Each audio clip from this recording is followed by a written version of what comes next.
Global trade research ഇനിഷ്യേറ്റീവിന്റെ കണക്കുകൾ പ്രകാരം മൂന്നാം കക്ഷി മാർഗങ്ങളിലൂടെ ഇന്ത്യൻ കമ്പനികൾ പ്രതിവർഷം 85,000 കോടി രൂപയിൽ കൂടുതൽ വില വരുന്ന സാധനങ്ങൾ പാകിസ്ഥാനിലേക്ക് എത്തിക്കുന്നുവെന്നാണ് റിപ്പോർട്ട്.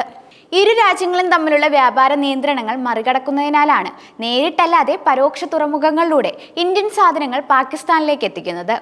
ഇന്ത്യൻ കമ്പനികൾ ഈ തുറമുഖങ്ങളിലേക്ക് സാധനങ്ങൾ അയക്കുന്നുണ്ടെന്നും അവിടെ സ്വതന്ത്ര കമ്പനികൾ ചരക്ക് ഇറക്കുന്നുണ്ടെന്നും ഗ്ലോബൽ ട്രേഡ് റിസർച്ച് ഇനിഷ്യേറ്റീവ് വിശദീകരിക്കുന്നുണ്ട്. ഗതാഗതത്തിനിടയിൽ തീരുവ അടയ്ക്കാതെ ഇനങ്ങൾ സൂക്ഷിക്കുന്ന ബോണ്ടഡ് വെയർഹൌസുകളിലാണ് അവർ ഈ സാധനങ്ങൾ സൂക്ഷിക്കുന്നതെന്ന് റിപ്പോർട്ടിൽ സൂചിപ്പിക്കുന്നുണ്ട്.